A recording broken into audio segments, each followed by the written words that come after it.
Bismillahirrahmanirrahim. Saya mulai saja acara pada hari ini. Assalamualaikum warahmatullahi wabarakatuh. Waalaikumsalam warahmatullahi wabarakatuh. Selamat siang dan selamat sejahtera bagi kita sekalian. Kami ucapkan selamat datang dan terima kasih kepada PLT Kepala Pusbenkom BKN RI, Bapak Wakilan SHMH. Siang. Dan kami ucapkan selamat siang kepada seluruh peserta yang telah hadir pada Zoom hari ini. Pertama-tama marilah kita panjatkan puji syukur kehadirat Allah Subhanahu wa taala atas kehadirannya kita diberikan kesempatan sehingga pada hari ini kita mengikuti pemetaan penilaian potensi dan kompetensi ASN Provinsi Gorontalo sekaligus pembekalan yang nantinya akan disampaikan langsung oleh Bapak Wakilan SHMH. Untuk itu kita buka acara pada hari ini dengan sama-sama melafazkan basmalah. Bismillahirrahmanirrahim. Selanjutnya, acara kami persilakan kepada Bapak Wakilan untuk dapat menyampaikan pembekalan pada hari ini. Terima kasih, kami persilakan. Baik, terima kasih Mbak Nadisya. Selamat siang Bapak Ibu sekalian, para peserta pemetaan, khususnya untuk jabatan administrator dan pejabat fungsional ke bawah. Assalamualaikum warahmatullahi wabarakatuh. Salam dan salam sejahtera untuk kita semua.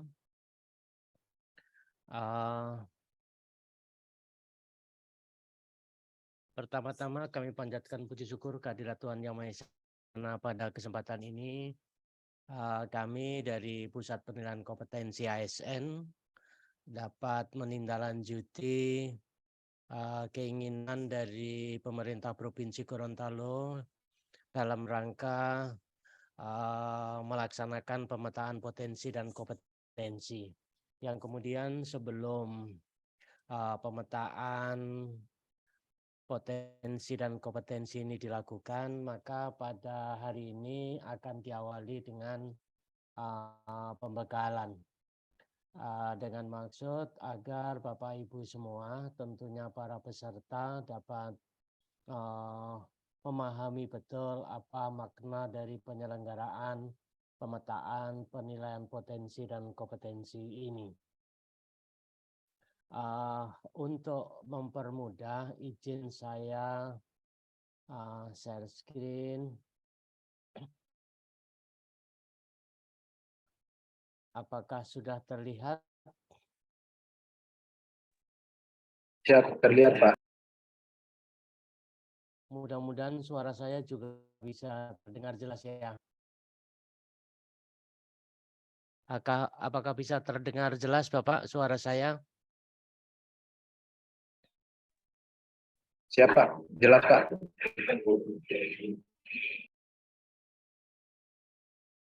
Oke. Dan ya. Oke, baik Bapak Ibu sekalian, nanti kalau kurang jelas mohon diinfokan ya, karena mungkin ada gangguan sinyal.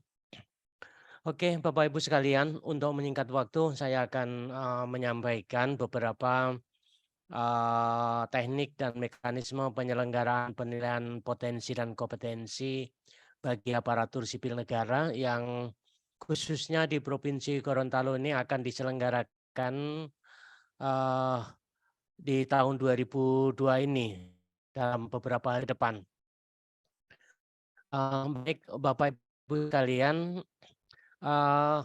untuk memudahkan kami akan menyampaikan beberapa topik. Pertama adalah berkaitan dengan isu-isu strategis dalam penyelenggaraan penilaian potensi dan kompetensi. Tentunya ini yang berkenaan dengan penyelenggaraan manajemen aparatur sipil negara. Kemudian yang kedua saya akan menyampaikan seperti apa kebijakan penilaian kompetensi di dalam manajemen ASN itu sendiri. Ini perlu kami sampaikan dengan maksud agar Bapak Ibu memahami betul di mana kedudukan penilaian kompetensi ini di dalam manajemen ASN, termasuk juga supaya Bapak Ibu memahami apa ini pentingnya penilaian kompetensi bagi karir Bapak Ibu sekalian. Kemudian kami akan menyampaikan standar penyelenggaraannya itu seperti apa. Dan juga yang penting pada kesempatan ini kami akan menyampaikan bagaimana strategi Badan Kepegawaian Negara di dalam mengembangkan alat ukur penilaian kompetensi di tahun 2022 ini. Dan yang terakhir, nah ini yang inti dari pertemuan kita pada hari ini, kami akan menyampaikan bagaimana pelaksanaan penilaian kompetensi dengan Computer Assisted Competency Test atau CACT Badan Kepegawaian Negara ini. Baik, yang pertama yang terkait dengan isu-isu strategis di dalam penyelenggaraan penilaian potensi dan kompetensi aparatur sipil negara, kami akan menyampaikan beberapa hal. Di antaranya adalah bahwa pertama, pemerintah telah menetapkan program prioritas nasional yang ditetapkan di dalam RPJM 2020-2022, di mana di sana dinyatakan bahwa setiap kementerian lembaga, baik pusat maupun daerah, itu wajib menyelenggarakan atau mengimplementasikan manajemen talenta.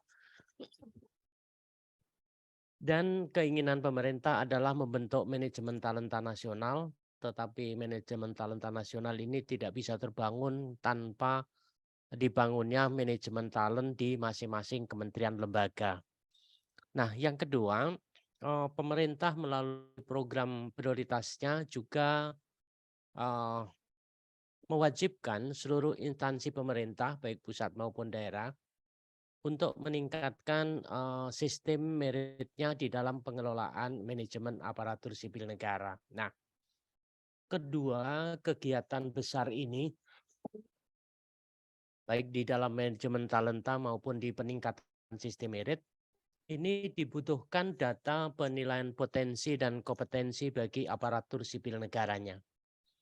Permasalahan yang mendasar selama ini adalah bahwa data penilaian potensi dan kompetensi di kementerian lembaga jumlahnya masih minim. Karena itu maka pada kesempatan ini kami Badan Kepegawaian Negara berusaha bagaimana caranya supaya di kementerian lembaga itu dapat tersedia data potensi dan kompetensinya, yang kemudian akan kami lakukan melalui penilaian kompetensi berbasis aplikasi. Kemudian yang kedua, Bapak Ibu sekalian, perlu kami sampaikan bahwa sesuai dengan arahan kebijakan nasional terkait dengan tata kelola pemerintahan itu akan diterapkan konsep yang disebut konsep smart governance. Ini adalah tata kelola pemerintahan yang efektif dan efisien, dan ini akan dicapai salah satu diantaranya melalui penerapan SPBE di kementerian lembaga. Nah, kita tahu semua bahwa Perpres 95 telah mengamanatkan bahwa baik di pusat maupun di daerah sistem layanannya harus sudah berbasis elektronik atau sudah harus dilakukan secara online. Nah, demikian juga dengan konsep smart governance ini juga sama dengan apa yang dimandatkan di dalam Perpres SPBE, di mana setiap layanan atau services itu wajib dilakukan secara online, baik itu untuk layanan administrasi maupun untuk perizinan. Nah, ini wajib ya di bidang pemerintahan, di tata kelola pemerintahan. Kemudian yang kedua salah satu ciri dari smart governance ini, konsep smart governance ini terkait dengan bagaimana birokrasinya. Nah, di dalam konsep smart governance ini birokrasi atau manajemen birokrasi itu harus berkeadilan, bertanggung jawab dan transparan. Karena itu maka melalui berbagai sistem yang dibangun dan sistem ini sudah berbasis IT, maka diharapkan manajemen birokrasi atau tata kelola birokrasi ini dapat berkeadilan. Kemudian untuk pelayanan publik, terutama di kebijakan publiknya, itu targetnya adalah bahwa setiap kebijakan itu dapat diakses oleh publik atau mudah diakses oleh publik dan targetnya itu kurang dari 10 menit masyarakat sudah mampu melakukan akses terhadap berbagai kebijakan yang dilakukan oleh pemerintah.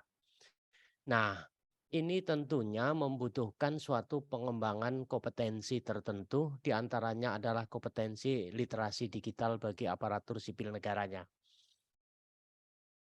Demikian juga Bapak Ibu sekalian, dengan adanya konsep governance 4.0 dalam tata kelola pemerintahan ini juga akan membawa dampak pada berbagai hal.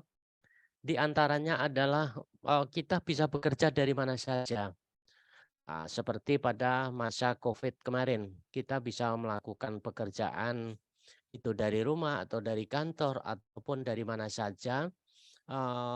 Dan berdasarkan hasil evaluasi ternyata positif, artinya baik. Nah, karena itu maka kita tentunya pusat penilaian kompetensi juga dituntut untuk melakukan transformasi layanannya dan semuanya harus sudah berbasis digital. Nah, itulah sebabnya maka kami mengembangkan alat ukur penilaian kompetensi ini berbasis digital yang besok akan kita gunakan.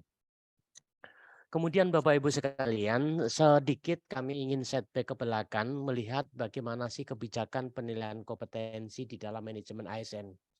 Ini perlu kami sampaikan kepada Bapak Ibu semua supaya Bapak Ibu semua lebih mengetahui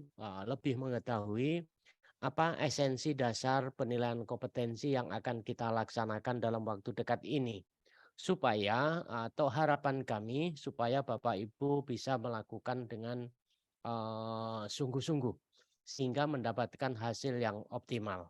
Nah, Bapak Ibu sekalian perlu kami sampaikan bahwa di dalam manajemen aparatur sipil negara khususnya yang telah ditetapkan dalam berbagai peraturan perundangan diantaranya adalah di Undang-Undang 5 2014 dan peraturan pelaksanaannya antaranya PP 17 2020 yang merupakan perubahan dari PP 11 2017.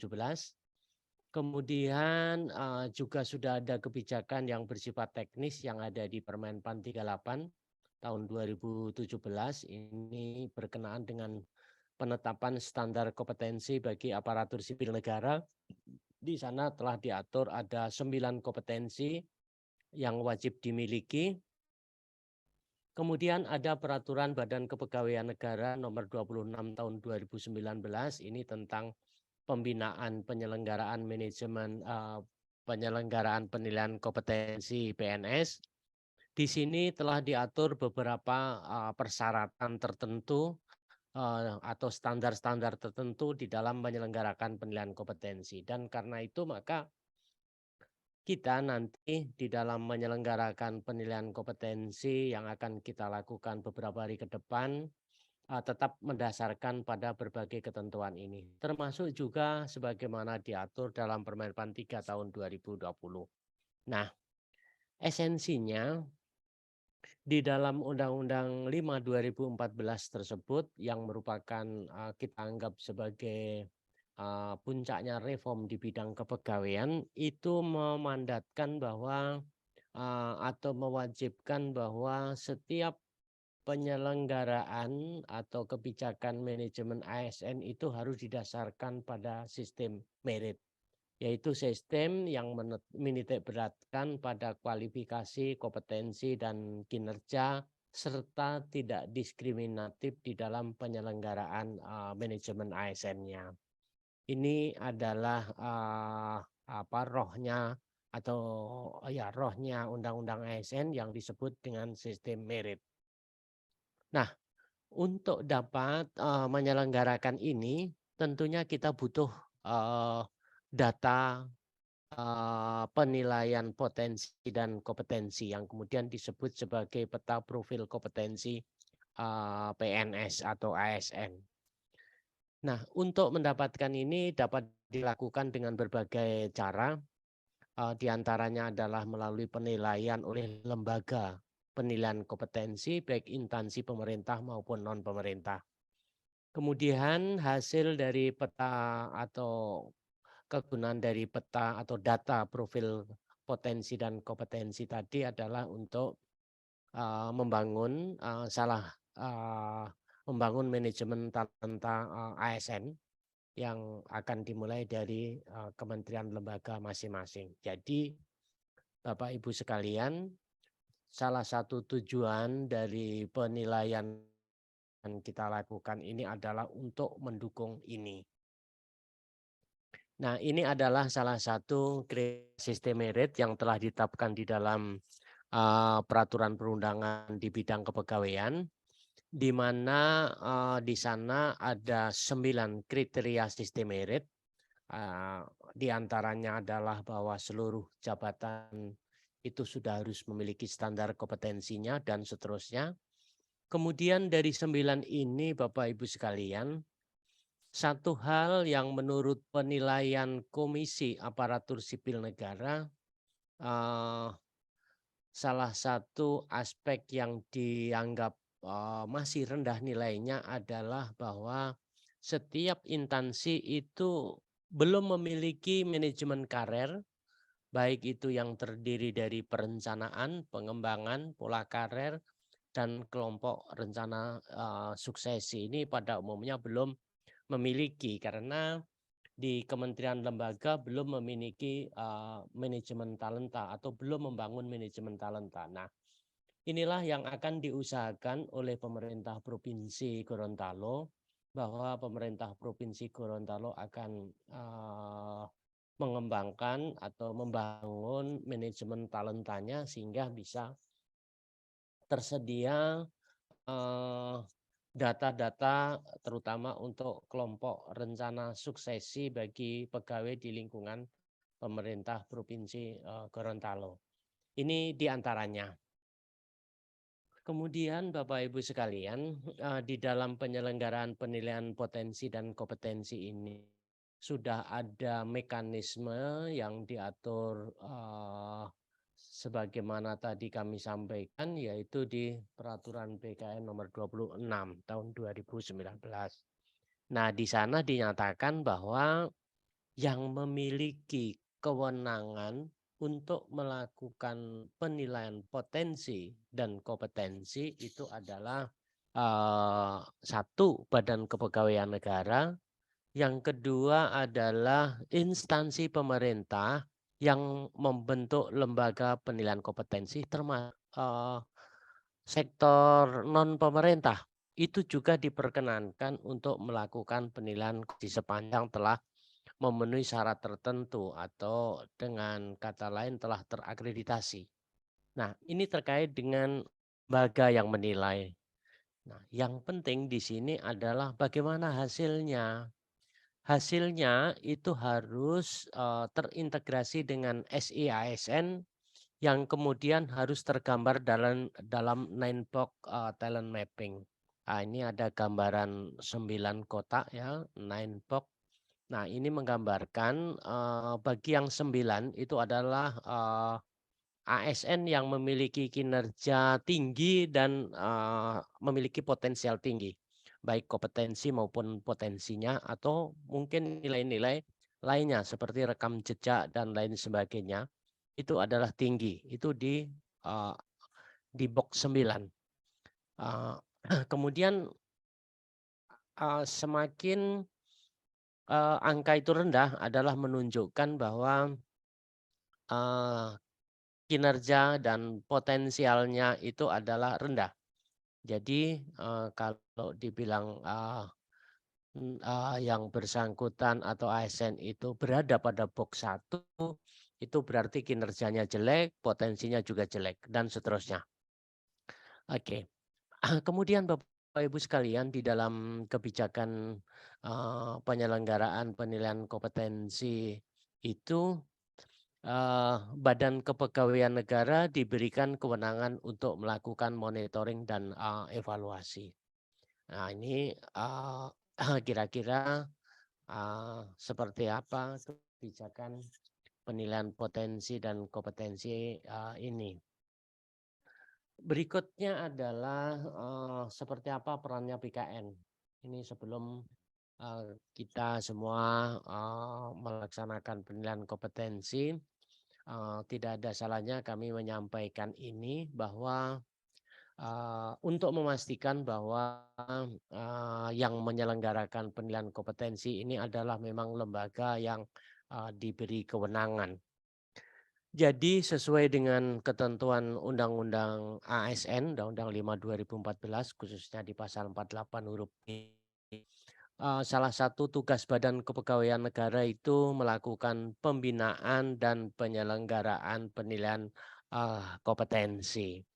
Dan karena itu maka BKN memiliki beberapa peran. Di antaranya adalah memang membina penilaian kompetensi, yang ini diwujudkan melalui pendampingan kami di dalam pada suatu instansi yang ingin mendirikan lembaga penilaian kompetensi. Kemudian karena kami sebagai pembina penilaian kompetensi, maka kami menetapkan standar-standar di dalam penyelenggaraan penilaian kompetensi. Kemudian yang kedua, sesuai dengan tugas tadi, maka BKN juga memiliki tugas penyelenggara penilaian kompetensi. Oleh sebab itulah maka rencana pelaksanaan penilaian kompetensi di Provinsi Gorontalo ini Badan Kepegawaian Negara yang akan menyelenggarakannya. Selain itu, kami dari Badan Kepegawaian Negara memiliki peran juga untuk membina asesor SDM aparatur. Ini dan masih ada beberapa peran lagi seperti melakukan standarisasi lembaga penyelenggara dan lain sebagainya. Oke, ini tugas BKN. Kemudian standarnya. Nah, Bapak Ibu sekalian, pertama perlu kami sampaikan bahwa ada beberapa standar yang harus dipenuhi di dalam penyelenggaraan penilaian kompetensi. Pertama adalah mengenai komponen penyelenggaraan. Untuk komponen penyelenggaraan itu ada beberapa hal yang harus dicek, yaitu satu, standar kompetensi jabatan. Nah, di dalam Permenpan 38 sudah ditetapkan standar kompetensi jabatan. Nah, untuk masing-masing jenjang jabatan juga sudah diatur sedemikian rupa level-levelnya. Demikian juga nanti yang akan kami selenggarakan ini sesuai dengan rencana yang akan kita lakukan.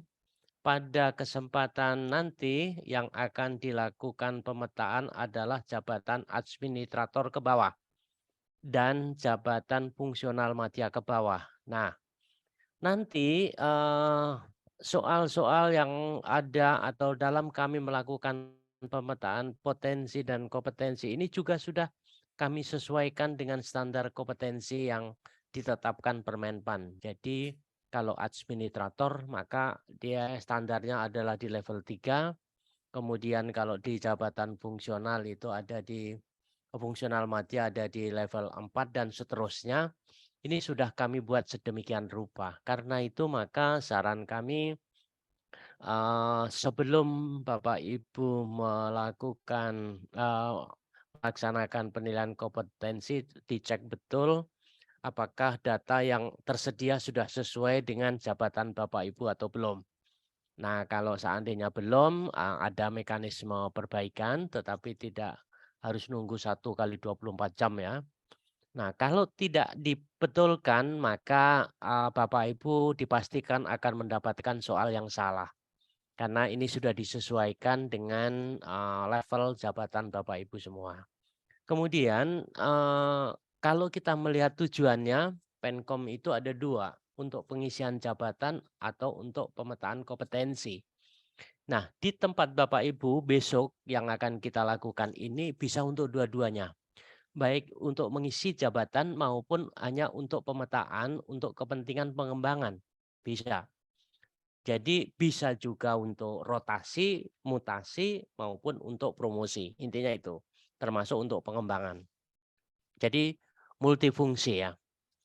Kemudian aspek yang dinilai untuk potensi dan kompetensi ini mendasarkan pada Permenpan 38. Kemudian metodenya, nah untuk metode normatif ada 3, ada kompleks, sedang, dan sederhana. Nah untuk yang akan kita lakukan besok kategorinya adalah metode lainnya karena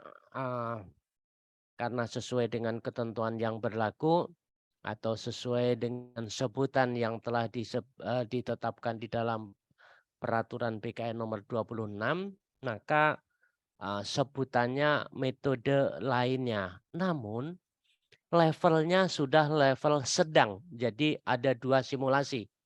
Karena itu maka nanti Bapak Ibu akan mendapatkan soal analisis kasus dan situasi judgment test. Jadi ada dua simulasi yang digunakan. Karena itu maka nanti Bapak Ibu akan mendapatkan soal yang soalnya itu panjang-panjang ya, tetapi memang didesain sedemikian rupa.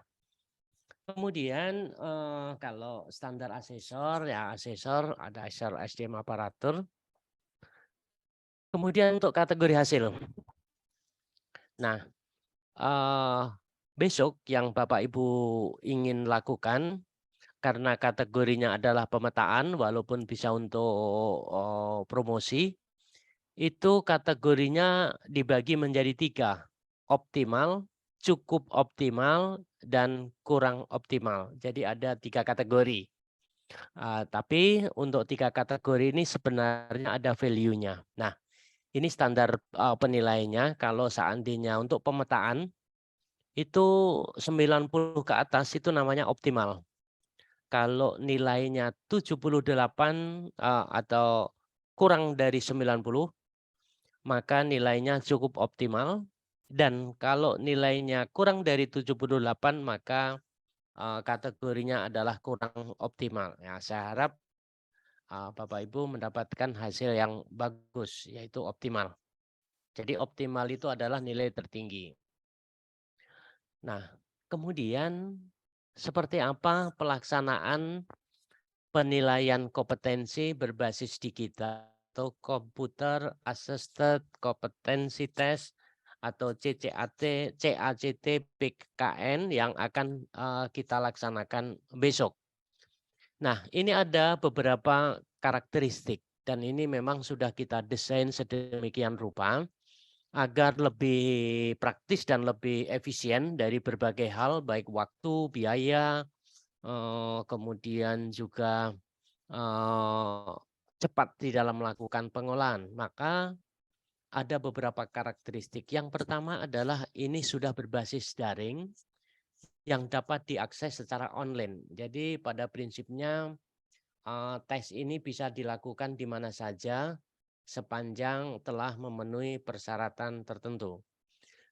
Kemudian untungnya juga atau keunggulannya juga dari alat ini adalah bisa dilakukan secara massal sehingga bisa mencakup banyak ASN. Kemudian target asesinya memang masih terbatas yaitu untuk pejabat administrator ke bawah dan pejabat fungsional media ke bawah. Nah, ini yang sudah bisa kami lakukan dengan ini. Kemudian untuk pengolahan data ini sudah berbasis aplikasi sehingga tidak harus dilakukan asesor meeting. Namun juga bisa juga dilakukan assessor meeting kecuali untuk kasus-kasus tertentu. Dalam hal ada kasus-kasus tertentu itu boleh. Dan juga ini boleh ditambahkan dengan simulasi-simulasi lain dalam hal diperlukan. Itu juga diperbolehkan. Dan hasilnya seperti tadi kami sampaikan, ini nanti akan menghasilkan 3 kategori, optimal, cukup optimal, dan kurang optimal. Yang kemudian ini nanti akan dipakai sebagai salah satu data dalam 9-box talent mapping seperti yang tadi saya gambarkan. Dan kepada peserta akan mendapatkan sertifikat. Nah, selain sertifikat, ini yang bersangkutan akan mendapatkan nilai secara utuh. Nilainya penilaian kompetensi kalau manajerial, sosiokultural, termasuk literasi digital dan emerging skill. Jadi nanti ada beberapa kelompok kompetensi. Nah, dan keunggulannya dari sistem ini adalah bahwa data tersebut sudah terintegrasi dengan SIASN sehingga dapat dengan mudah bagi kementerian lembaga untuk memanfaatkannya. Hasil ini bersifat rahasia, karena itu maka kami tidak mengumumkan, akan tetapi ASESI sendiri itu bisa sesaat setelah selesai tes itu bisa langsung melihat hasilnya seperti apa. Oke. Namun yang bisa dilihat secara langsung nanti sesaat setelah selesai itu adalah hasil akhirnya. Kemudian rinciannya yang lebih detail lagi nanti akan kami sampaikan tersendiri. Kemudian cakupan kompetensi yang akan diukur besok itu ada 3 kelompok ya. Pertama adalah kompetensi manajerial dan sosiokultural. Ini yang akan dipeta dan ini sudah mendasarkan pada Permenpan 38 tahun 2017 tentang standar kompetensi jabatan dan tidak perlu khawatir karena butir soal atau item soalnya itu sudah disusun sesuai dengan level kompetensinya dan ini ada 4 level. 1, 2, 3, dan 4 karena sampai dengan madya saja. Dan menggunakan sekurang-kurangnya 2 simulasi yaitu analisis kasus dan situasional judgment test atau SJT. Jadi ada 2. Semua soalnya tidak ada yang bersifat terbuka. Semuanya adalah pilihan. Nah, jadi milih sebenarnya kan. Kemudian kelompok kompetensi yang kedua itu kompetensi terkait dengan literasi digital. Nah, untuk literasi digital ini standar yang diacu adalah dokumen literasi digital yang dikeluarkan oleh Kominfo. Jadi menggunakan standarnya Kominfo. Yang kedua adalah juga sudah mempertimbangkan tugas fungsi Pranata Komputer dan Manggala Informatika, termasuk juga kami di dalam menyusun soal ini sudah mempertimbangkan Perpres 95 2018 tentang SPBE. Dan Bapak Ibu tidak perlu khawatir karena untuk kompetensi literasi digital ini semuanya masih bersifat dasar atau basic. Jadi tidak perlu khawatir kalau yang biasa menggunakan komputer, laptop, saya yakin tidak akan kesulitan. Termasuk juga yang sering menggunakan HP ini juga sangat membantu, dipastikan familiar. Nah, yang ketiga kompetensi yang diukur adalah emerging skill. Ini merupakan kompetensi untuk mengukur kompetensi-kompetensi yang dibutuhkan di masa depan atau di era globalisasi dan ini merupakan kompetensi yang direkomendasikan oleh World Economic Forum tahun 2020. Ini. Nah, semuanya ini disajikan dalam bentuk tes pilihan ganda. Jadi sekali lagi tidak ada soal-soal atau tes-tes yang bersifat terbuka atau isian terbuka. Kemudian untuk kompetensi manajerial sosiokultural. Nah, ini ada 8 kompetensi manajerial.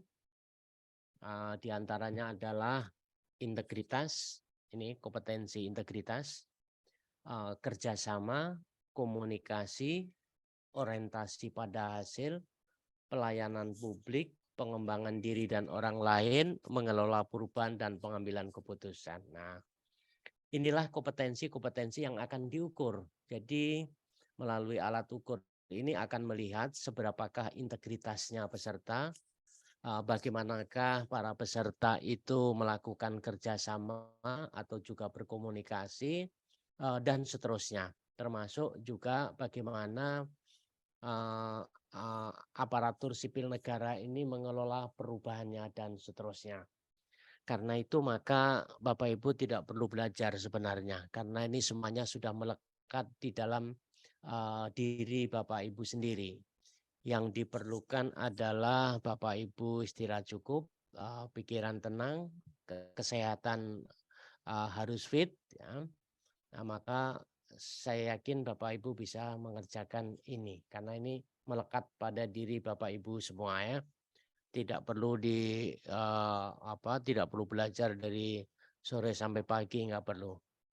Nah, berikutnya adalah kompetensi sosiokultural, ini yang berkenaan dengan perekat pemersatu bangsa. Nah, ini ada beberapa pertanyaan yang terkait dengan itu.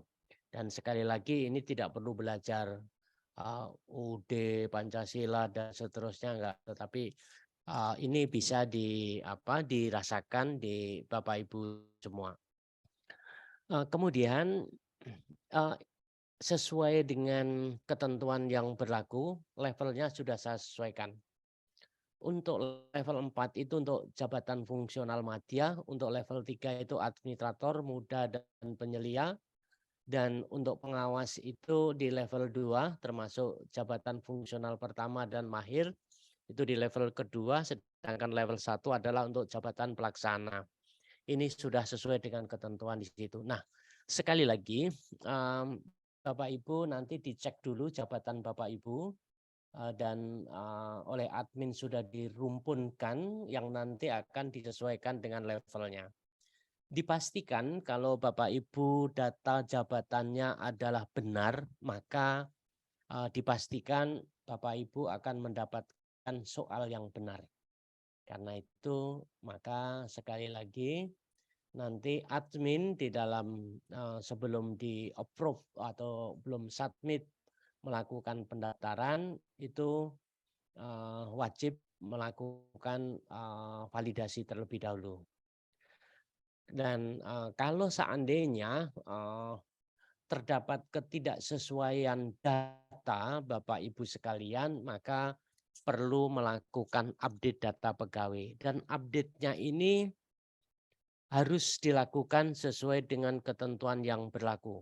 Yang memiliki kewenangan mengupdate oleh Kedeputian Sinka itu adalah admin SAPK masing-masing. Jadi kalau ada data yang kurang benar maka atau tidak pas, maka Bapak Ibu wajib menghubungi admin sesuai dengan mekanisme yang ditentukan di Bapak Ibu, kemudian untuk diupdate.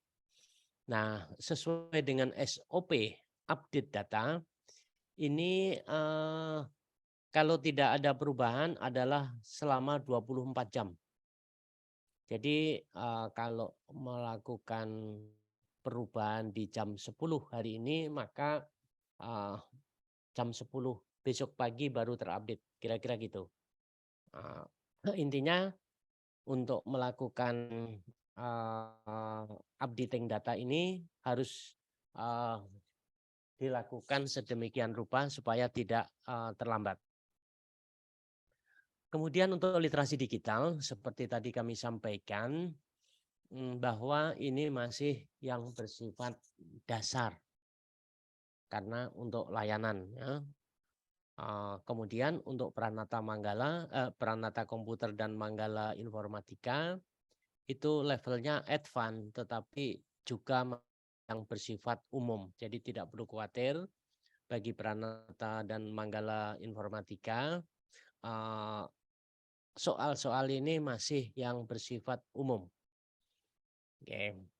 Nah, referensi yang kita gunakan adalah tadi Perpres 95 2018 tentang SPPE, kemudian seri modul literasi digitalnya Kominfo, dan juga PAN 32 2020 tentang fungsional Pranata Komputer, termasuk juga SKKNI tahun 2018. Inilah yang kita gunakan rujukan dalam membuat soal-soal untuk literasi digital. Jadi sekali lagi ini masih tingkat dasar sehingga Bapak Ibu tidak perlu khawatir. Dan ini memang ditujukan bagi mereka-mereka yang bukan Pranata Komputer. Jadi pejabat administrator ke bawah wajib tahu ya di dalam mengoperasionalkan komputer. Nah, berikutnya kompetensi emerging skill. Nah, untuk emerging skill seperti tadi kami sampaikan, ini merupakan rekomendasi World Economic Forum dan yang intinya ini akan memeta atau menilai tentang atau melihat tentang seberapakah kemampuan berpikir para asesi atau peserta. Termasuk juga seberapakah kemampuan manajerial dari peserta yang akan dari 9 tadi. Termasuk juga bagaimana peserta itu mampu mengelola diri. Dan tadi sudah kami sampaikan juga alat ini juga untuk mengukur kemampuan teknis informasi dan teknologi, tetapi yang masih bersifat dasar. Nah, itu kira-kira yang akan menjadi bahan tes selama 2 hari ya akan berlangsung. Tetapi untuk satu peserta itu kurang lebih akan memakan waktu 4,5 jam termasuk istirahatnya ya. Ada istirahat beberapa menit. Karena itu mohon dipersiapkan betul. Dan setiap soal harus terjawab. Setiap soal harus terjawab. Kemudian pertanyaan salah itu tidak mengurangi nilai, tetapi intinya sudah diperhitungkan sedemikian rupa. Jadi wajib dijawab untuk seluruh soal. Nah, kemudian hasilnya Bapak Ibu sekalian nanti akan tergambar seperti ini. Jadi akan terlihat gap kompetensinya, misalnya standarnya seperti apa, kemudian capaiannya seperti apa akan kelihatan. Dan di sana nanti akan dikategorikan apakah masuk dalam kategori rendah, sedang, atau tinggi atau tinggi sekali. Sebenarnya ada pembagian yang lebih detail lagi selain optimal, cukup optimal, dan kurang optimal tadi. Nah, dan juga nanti akan tergambar gap kompetensi di dalam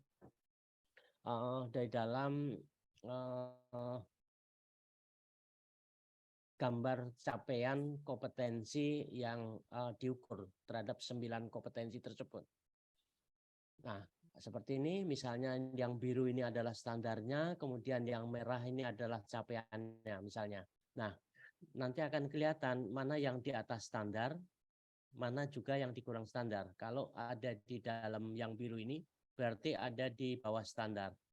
Tapi kalau yang pas ini berarti sesuai standar, tetapi kalau di atasnya berarti itu adalah melebihi standar. Nah, yang kita harapkan adalah bisa melebihi standar ya. Berarti kan orang ini potensi untuk dipromosikan, kira-kira seperti itu. Dan semuanya akan tergambar seperti itu, baik di literasi digital maupun di emerging skill. Nah, kira-kira seperti itu Bapak Ibu sekalian terkait dengan gambaran penyelenggaraan penilaian kompetensi menggunakan CACT Badan Kepegawaian Negara.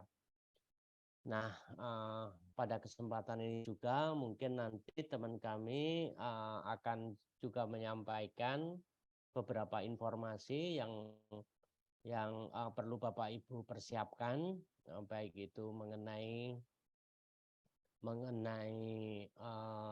tata tertib maupun hal-hal lain yang diperlukan. Saya rasa itu Bapak Ibu sekalian yang dapat saya sampaikan. Harapan kami Bapak Ibu sedikit banyak sudah punya gambaran, besok akan melakukan pemetaan potensi dan kompetensi ini. Demikian, terima kasih. Wassalamualaikum warahmatullahi wabarakatuh. Dan waktu saya kembalikan ke MC. Asih. Baik, terima kasih pada Bapak Wakilan SHMH.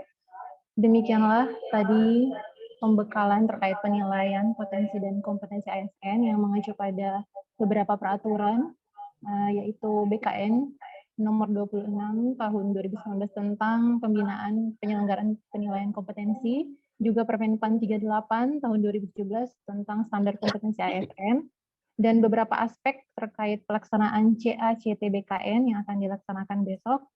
Kemudian beberapa cakupan kompetensi yang diukur, yang di dalamnya ada smart governance, yaitu kompetensi manajerial dan sosial kultural, kemudian kompetensi literasi digital, dan energy skill. Untuk itu, kami ucapkan terima kasih kepada Bapak Wakilan SHMH atas pembekalan yang telah disampaikan pada hari ini. Selanjutnya kami serahkan kepada Bapak Fikar, selaku panitia dari BKN, untuk penyampaian hal-hal lebih lanjut. Terima kasih. Baik, terima kasih. Baik, Bapak Ibu, selamat siang. Izin mohon untuk share screen terkait dengan tata tertib dan petunjuk dalam pengerjaan tes.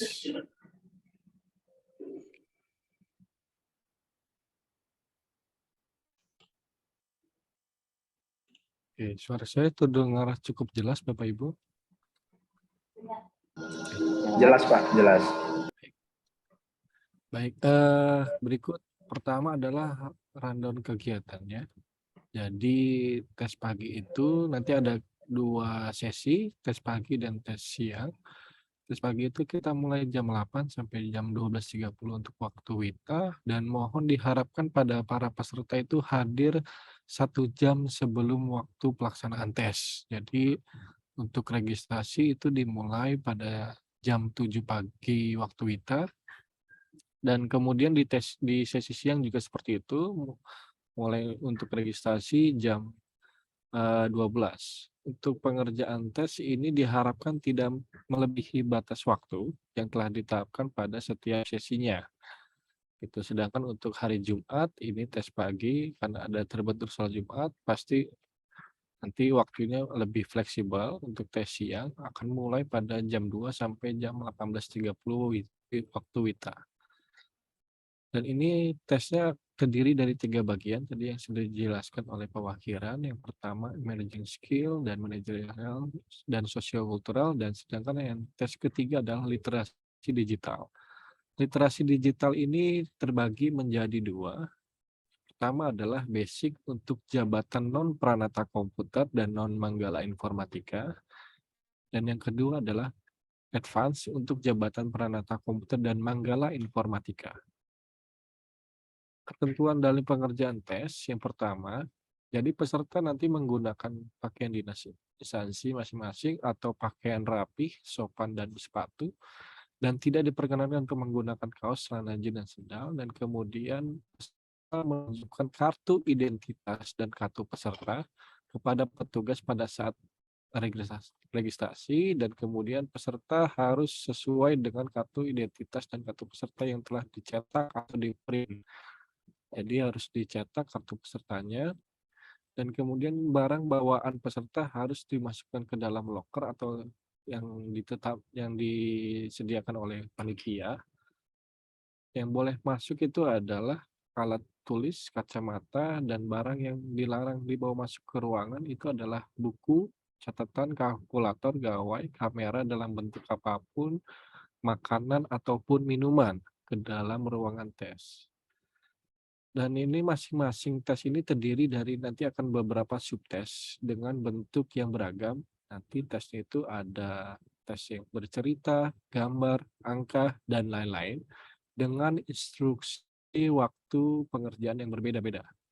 Dan kemudian total durasi pengerjaan ini adalah kurang lebih 4 jam dengan waktu pengerjaan setiap subtes yang terbatas. Dan nanti pada setiap awal subtes ini akan terdapat penjelasan mengenai soal-soal yang Bapak Ibu hadapi dan petunjuk cara menjawabnya seperti apa, serta contoh soalnya. Dan nanti Bapak Ibu wajib membaca instruksinya terlebih dahulu pada masing-masing subtes secara mandiri. Kemudian nanti tes akan dimulai secara bersama-sama dan Bapak Ibu tidak diperkenankan untuk memulai sebelum adanya instruksi dari testernya. Setelah tes selesai, Bapak Ibu dapat melanjutkan ke tes berikutnya secara mandiri tanpa menunggu aba-aba dari testernya. Dan peserta akan diberikan kesempatan untuk bertanya dan silakan gunakan untuk menanyakan hal yang belum Bapak Ibu pahami pada saat pelaksanaan tes. Kemudian Bapak Ibu dilarang menggunakan komputer selain untuk aplikasi tes. Jadi mohon untuk tidak membuka aplikasi seperti kalkulator ataupun sebagainya. Dan dilarang bertanya atau berbicara sesama peserta selama tes berlangsung. Dan kemudian menerima atau memberikan sesuatu dari atau kepada peserta lainnya tanpa seizin petugas selama tes berlangsung. Dan Bapak Ibu dilarang untuk melakukan perekaman atau atau menyebarluaskan sebagian atau seluruh materi tes tersebut. Nanti di tengah pengerjaan tes, Bapak Ibu boleh diizinkan untuk pergi ke toilet atau beribadah pada saat pergantian soal atau pada saat pergantian subtes. Dan ini akan ditandai dengan munculnya lembar instruksi pada layar Bapak Ibu semua. Dan Bapak Ibu diharapkan untuk mengerjakan semua soal hingga selesai dan mengerjakan tes dengan sungguh-sungguh, dan kemudian dapat melihat hasil tes secara langsung di komputer Bapak Ibu masing-masing sesaat setelah pengerjaan tes selesai, dan dapat menyelesaikan seluruh rangkaian tes dan meninggalkan ruangan dengan tenang dan tertib. Nanti akan tampilannya seperti ini, Bapak Ibu semua. Ini adalah tampilan awal Bapak Ibu ketika memulai tes. Nanti nomor peserta itu diisi dengan NIP dan kemudian pin sesi nanti akan diberikan pada saat pengerjaan tes. Dan setelah itu Bapak Ibu untuk melogin, ketika Bapak Ibu melogin nanti akan muncul tampilan data diri Bapak Ibu semua. Jadi apabila sudah sesuai data diri Bapak Ibu, silakan klik tombol mulainya. Ketika tombol klik dimulai, nanti akan melanjutkan kepada lembar instruksi umum. Jadi Bapak Ibu harus membaca terlebih dahulu lembar instruksi umumnya, kemudian scroll pada bagian bawah, nanti ada contoh soalnya. Ketika sudah membaca semuanya, silakan mengklik tombol lanjutkan tanpa menunggu aba-aba dari testernya. Dan ini tampilan soalnya, nanti tampilan ini contohnya, daminya saja Bapak Ibu.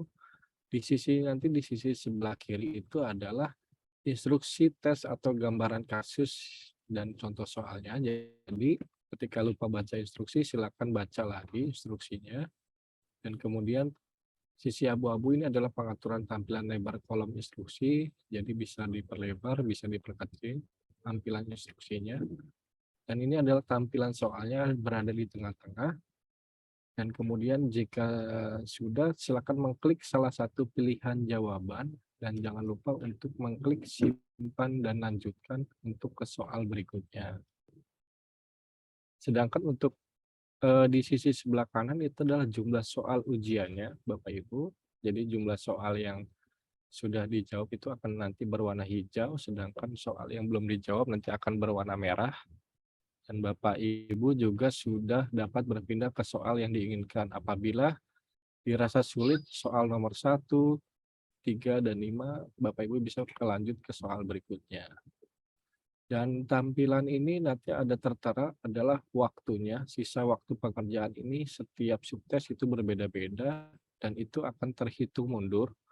Jadi mohon diperhatikan dengan baik-baik waktunya dalam pengerjaan setiap subtesnya. Dan ini adalah tanda selesai, klik selesai. Jika sudah menjawab seluruh soal, silakan klik selesai untuk berlanjut ke tes berikutnya. Sedangkan untuk tampilan di pojok kanan atas adalah identitas diri Bapak Ibu, itu berupa NIP dan nama Bapak Ibu semua. Dan tampilan akhir dalam pengerjaan tes ini seperti ini. Jadi sesaat setelah Bapak Ibu selesai mengerjakan tes, semua nanti Bapak Ibu sudah mengetahui hasil tesnya. Jadi di situ nanti ujian selesai, Bapak Ibu mengetahui hasil tesnya terkait dengan manajerial sosial-kultural, apakah nilainya optimal, cukup optimal, atau kurang optimal, dan berapa persentasenya.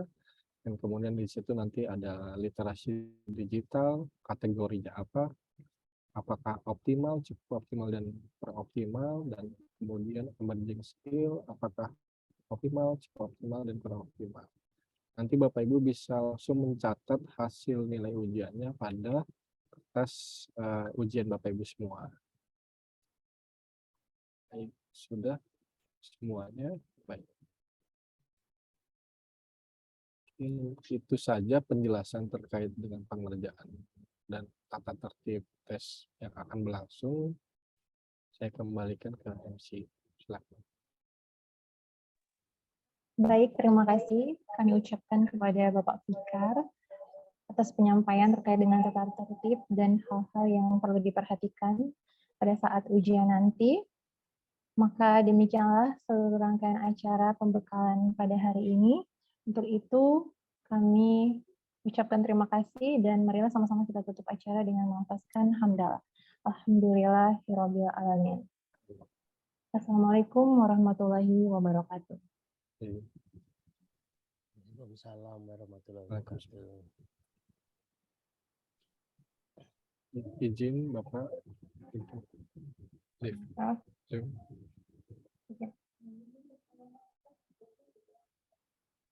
Mohon izin Pak Fikar. Ya. Apakah materinya di-share? Boleh, nanti saya share ke Baik. Bu Arya. Ya, baik. Terima kasih, Pak. Sampai ketemu di lokasi ujian Bapak Ibu semua. Tetap jaga kesehatan dan tetap semangat. Oke, mohon izin saya link. Ya. Terima kasih. Iya, nanti di-share. Oke, selesai. Assalamualaikum. Ya.